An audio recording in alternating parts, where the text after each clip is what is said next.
On this episode of Drinks Around the Table, I sit down with actor and stand-up comedian Kaleb Cowling. We talk about his transition from acting in high school to really studying the craft in college, and the call of the open mic as a stand-up. Hope you enjoy.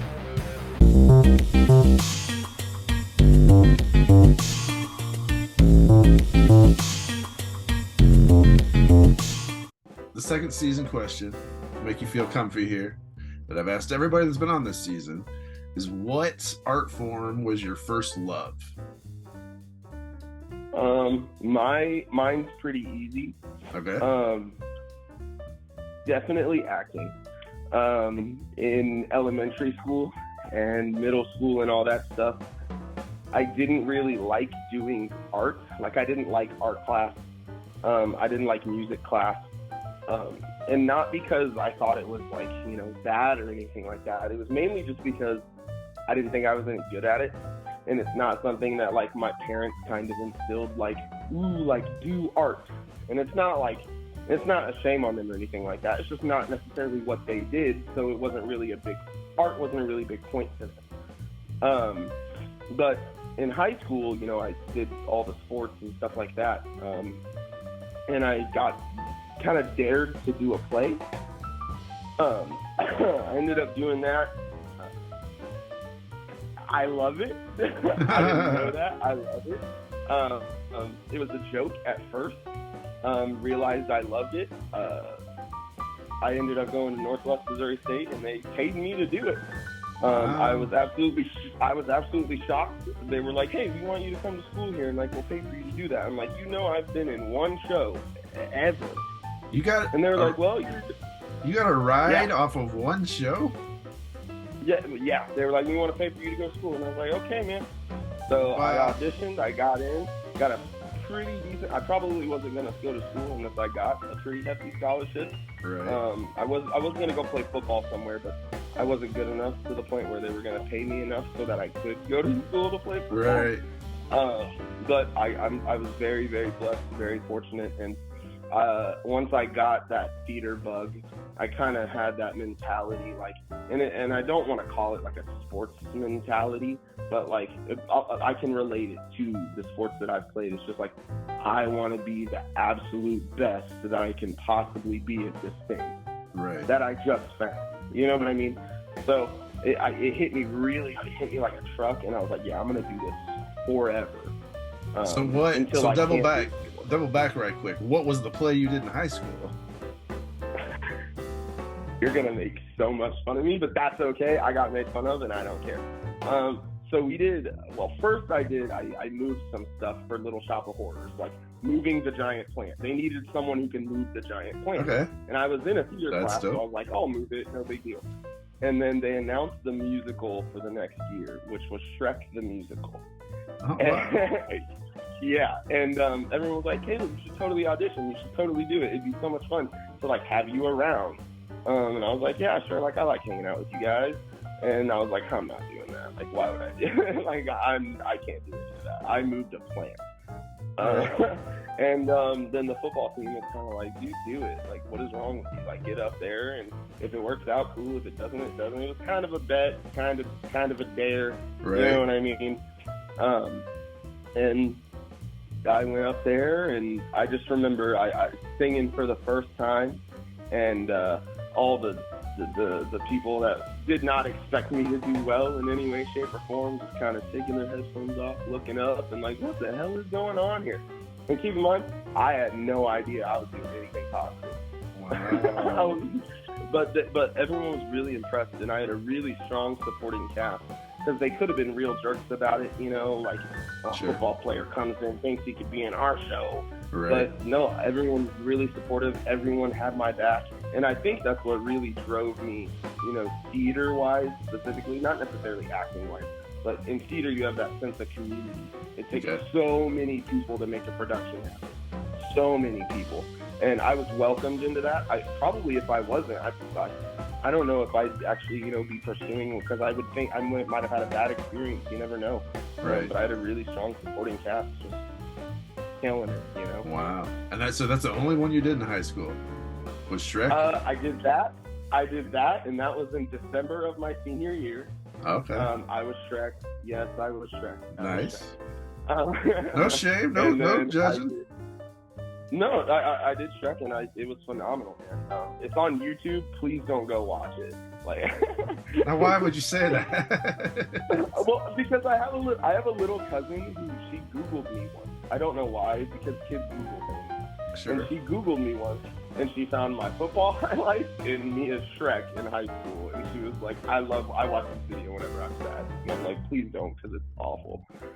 So would you be real mad if people were watching the stills of it while we were talking right now? Not really, because granted, it was not my best performance. The worst performance of all like I've ever had, but I had a whole lot of fun doing it. Right. So, well, it's a high school performance. Like, who cares? I mean, how good could it be, right? Well, not that. I'm just saying, like, yeah, I don't. Okay, so that was December. So then, yeah, high school was all but over. So December happened, and I got the bug, and I actually talked to my baseball coach, and I was like, hey, I don't think I'm going to play baseball this year. And it was kind of a big shock to him, and he was like, but he also understood that, like, I found this thing that I love to do, and I wanted, and like, I at that point, I didn't necessarily know I wanted to do it for the rest of my life. It was more like I want to see how far I can get with this thing. Right. So I did Shrek, and then we did a production of Jekyll and Hyde. Oh, wow. Yeah, we did a production of Jekyll and Hyde. And I'm gonna be real with you. For a high school production, it was actually very intense. But like everyone says, they loved every high. Like, you know, your parents gonna say they love every show you're in. Right. But you know, I had a few, especially like theater people, come to the show, and you know, actually it did really well, especially for a high school. It was dark, and it was a little scary, and yeah, that's an intense play, yeah.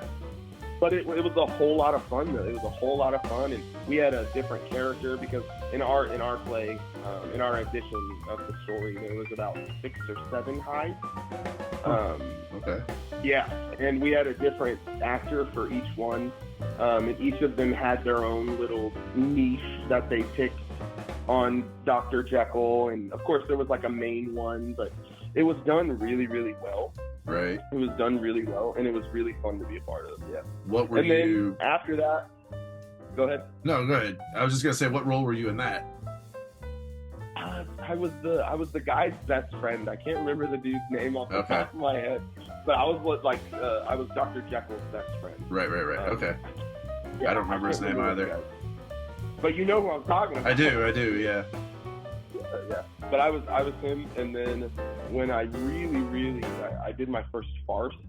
I did You Can't Take It With You. Nice. You know that one? I do. Yeah, I was Kolinkov with a Russian ballet instructor. Yeah. So I had a Russian accent. I grew my beard out. Granted, in high school it wasn't that big, but I grew it out as far as I could for a 18-year-old, you know. Wow. But it was a whole lot of fun. It was fun because what they like to do is, because they never really had like a bigger guy in their shows. So I was lifting people in every show I was in. So as the Russian ballet instructor, this girl's doing a plie, and I'm lifting her in the hair, and it was just a whole lot of fun. I love that kind of stuff. Well, that's awesome. All right, so what got you to acting was essentially a dare/bet. Yeah. First role is Shrek. Yep. Got the bug. You get not a full ride maybe, but you got a heck of a dent in college from it. Yeah. What did college bring? What did it give you beyond, you know? So I went in, like I said, I didn't have a lot of experience going into it. So I went into it not having any clue what to expect. I didn't read plays. I didn't really understand the art of what theater is. I thought it was just, you know, not of course it's not, I'm not trying to be conceited, but I thought it was, you know, you get up there, you have fun, and everyone loves it. You know what I mean? Right. Whether it's sad or happy. Got up there, play your role, and everyone loves it.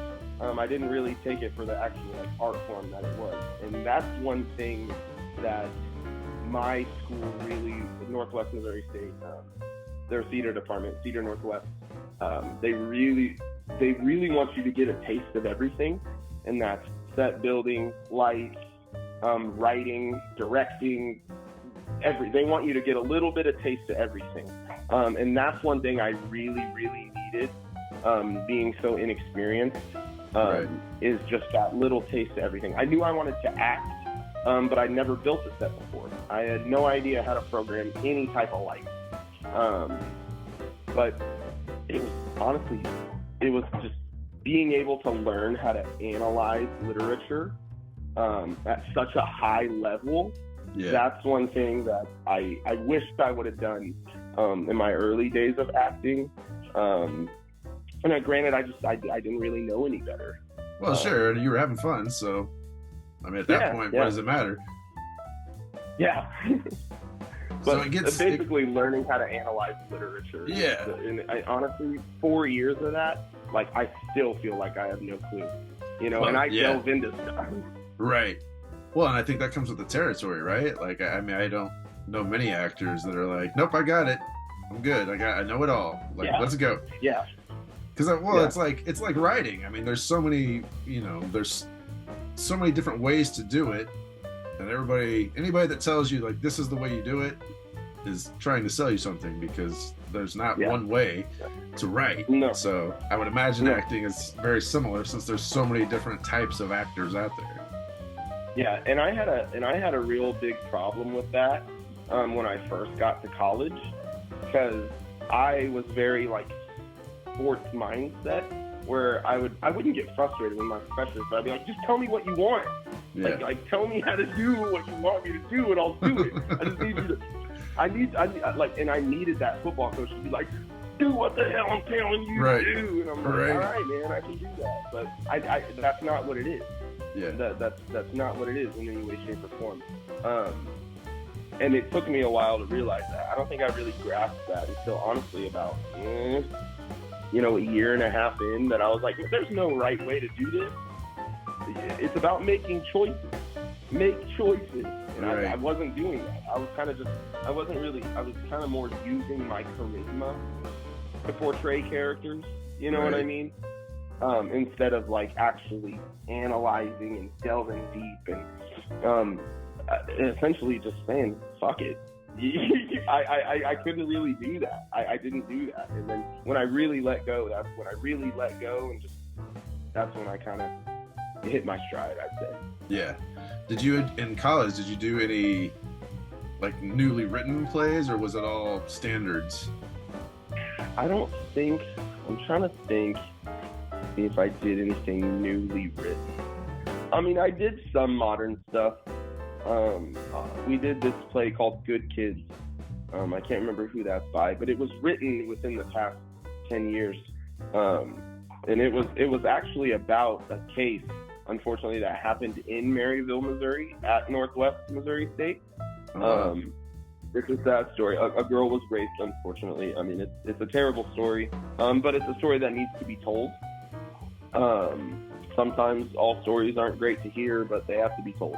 Yeah. But it's a great show, and it was modern, and it was really important because it was actually in the town that it happened. That's a whole other dimension of heavy right there. Exactly. And it was a big deal. I can't remember around the year that it happened. I haven't been in the show. I was in the show. I was in the show like 5 years ago, but it was a modern show, and it was really heavy and really dark. Right. But it needed to be told. So do you prefer dark to comical? I don't say. I prefer farce. Just because it's so much fun. Yeah. It's like I was in I can't remember the play. I'll think of the show, I promise. Okay. But I was falling downstairs, jumping through windows. I took a cactus, shoved it up a guy's butt. Like, it's stuff like that. That's just like it's awesome, and I love that kind of stuff. And the good thing about shows like that is you can put your own kind of flavor on things, Right. especially when it's kind of funny. I could add, not I don't want to say like Caleb stuff, Right. but like the little guy steps to me and, he takes a step and bounces right off of my chest. Now with some other actors that doesn't necessarily work, like in context, but like when you have stuff like that, you can kind of put your stuff into it, make you feel more comfortable on stage, and essentially just have a bunch of fun. But I did do a show called, it was called Locked In. It was about locked in syndrome. I was the wife, the husband in this scenario, and my wife, locked in syndrome. It's essentially where you're there mentally, but your body can't function, can't open your eyes, can't speak, any of that. But you're all there up top. But you can hear, you just can't say anything. And I would have to talk to her without getting any feedback. And that in itself made me upset, because you don't think about how when you're trying to speak, imagine trying to speak to someone and pleading your emotions to them, but you're getting nothing. Right. But you know that they're there, right? Yeah. And that messed me up mentally when I was thinking about it. I was like, damn, dude, this is awful. Right. And so I'm sitting there like crying at this bed, and I'm like, is this what acting is? You know what I mean? You kind of have that weird, like, am I acting now? Did I Right. figure it out? Well, isn't that what they say? Like, your body doesn't know the different. Like, it doesn't know acting. It just knows you're in that emotion. Yeah. So your body's still reacting. Yeah. Like, so, I mean, that would make sense. Yeah, and that's one thing I learned in school is there are so many things that you can use to, like, help yourself through those emotions. Right. For example, like breath is so important. Learning how to breathe properly.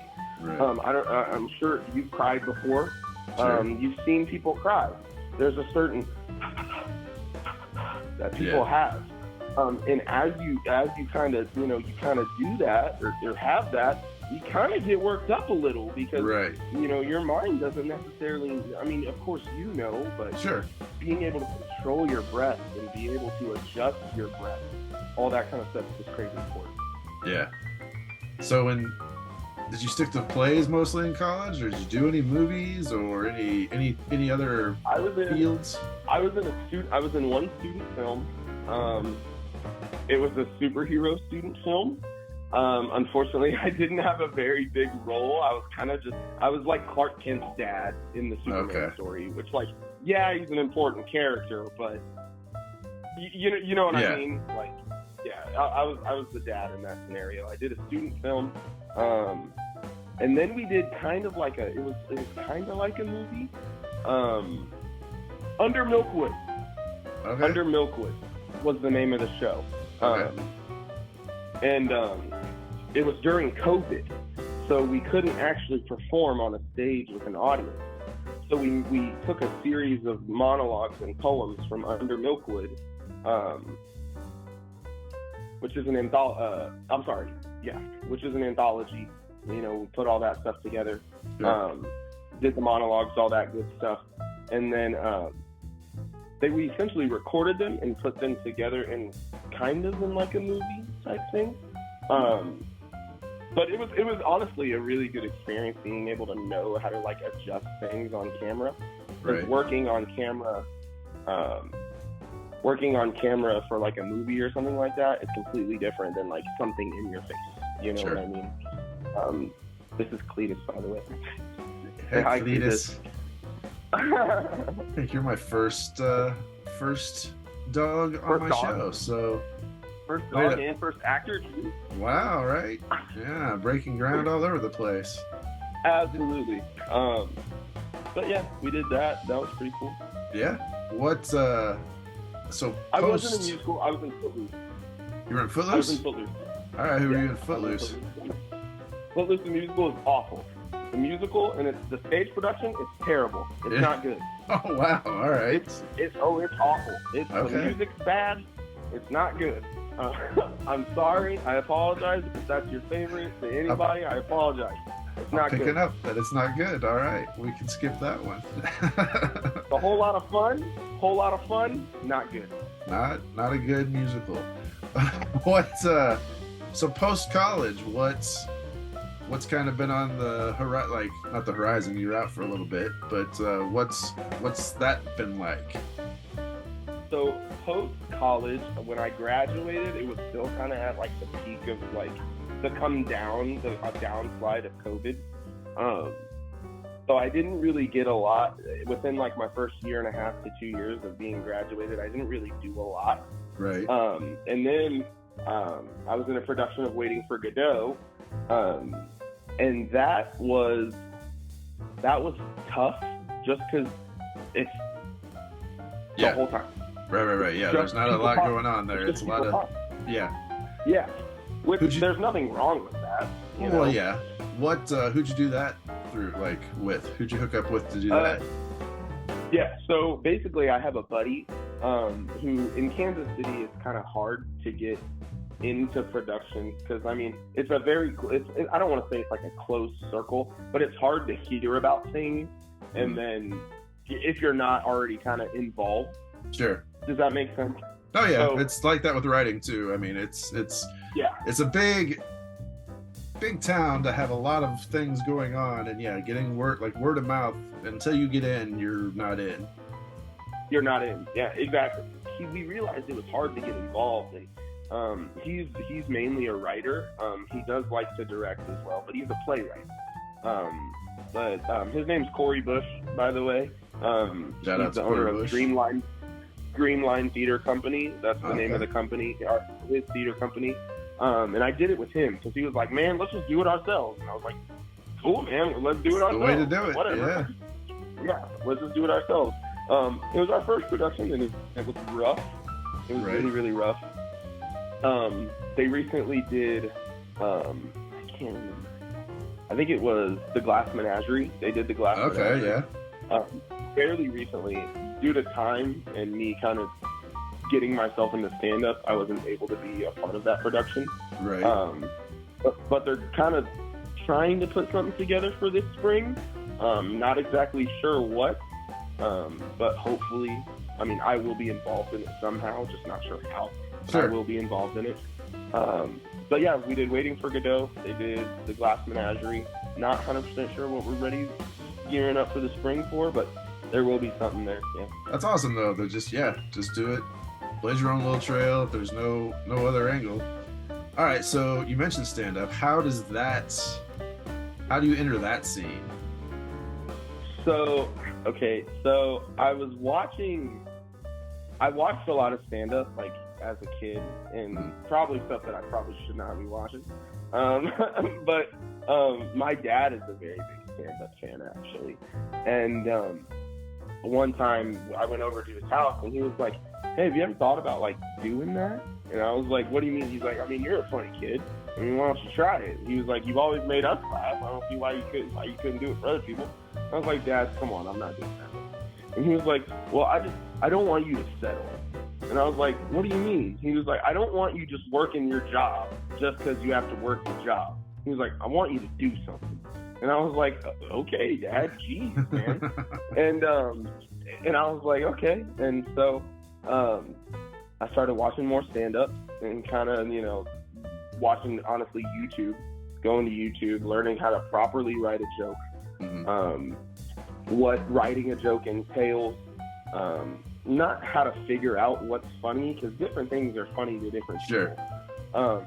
Kind of know how to play to your strengths.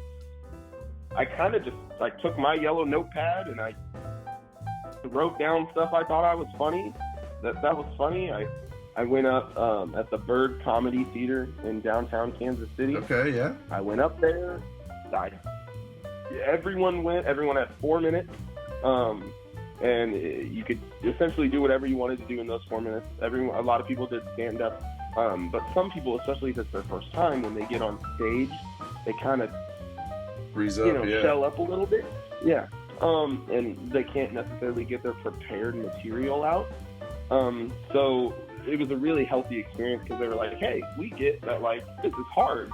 This is not an easy thing to do, especially in front of people." Sure. So if you can't get through your stuff, 2 truths and a lie. just do Right. that. We could just do 2 truths and a lie. So it's 2 truths and a lie, and we'll guess, and we'll make it fun. Yeah. So it was a really healthy experience. It was definitely like for beginners. There were some people that got up there and just killed it, man. Absolutely, like you know what I mean? Like people that you see and you're like, why aren't you doing this all the time?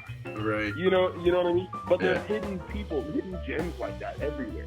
Yeah. You know what I mean? You're just like, man, you could be doing this for thousands of dollars. You know what I mean? Like, Yeah.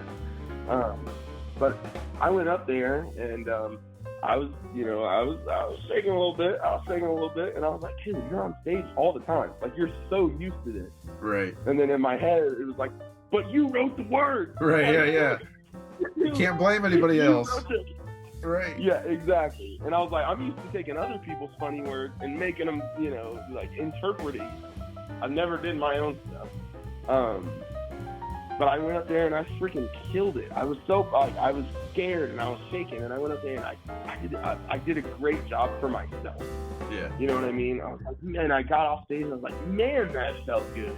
Yeah. Gosh, that felt good. And one of the guys who was also doing comedy, he's like, hey man, how long you been doing this? I was like, and he was like, no way, man. He was like, that was such a good job. And I was like, thanks, bro. I'm scared shitless. But like everyone laughed at the jokes. Everyone laughed at my jokes. There were a couple that didn't necessarily hit as hard as I thought they would. Right. But that's workshopping. That's just workshopping. Sure. I saw a video the other day of a guy. He was like, who do you think's gonna learn how to drive? The person who gets out there and drives a car, or the person who reads a book on how to drive? Right. So I was like, man, I just got to get up there and do the damn thing. I was like, it might suck and I might make an ass out of myself. But isn't that kind of the goal of what I'm doing anyways? Kind of to make an ass Find out one way or another. Yeah. What? Yeah, So exactly. since then, have you gone up more, or have you gone up just the one time? Oh yeah. Okay. I've gone up quite a bit. Mainly at the same spot, just kind of going up. I mainly just open mic. Yeah. And with my work schedule, it's hard to get up there. So I do a lot more writing jokes and just using them as text and then coming back. Right. Does that make sense? Yeah. That's It's a how you lot build more- your set. Yeah. Just like dropping lines in the water. I don't really have like a full thing yet. But I have a sheet in my underwear drawer.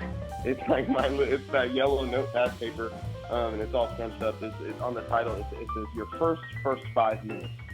Nice. And and I kept that, and I was like, man, if I could just expand on not necessarily this, but this idea of what I want my stand-up to be, and kind of because every stand-up comedian has their own thing in their own way of going about it. There are no 2 comedians who are exactly the same, and I want to make my mark. I want to be different. Yeah. You know what I mean? And that's not necessarily an easy feat to accomplish, but that's what I want to do. I want to make my own mark. I want to be my own thing. You know what I mean? And whether that's acting, comedy, I painting.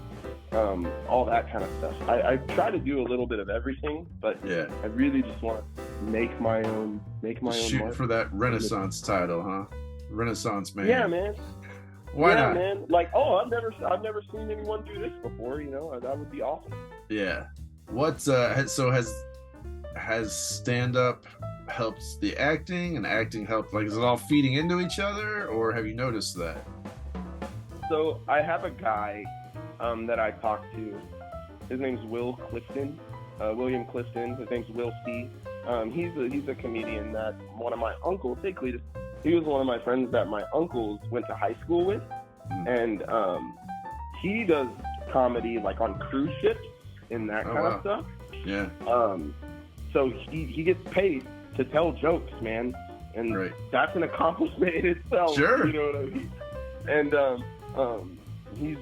I shot him a text. I was like, hey man, like I don't want this to be weird, but I just want some advice. And I was like, it doesn't have to be specific. It can be on joke writing. It can be on crowd work. Whatever you're willing to throw at me, throw it at me. I don't care what it is. And I was like, I'm not gonna bother you. Like, I'm trying to get into this, and I want some advice. Right. And he was very, very helpful. He was very nice. And I asked him, I was like, hey, my stand-up is kind of starting to sound like a monologue.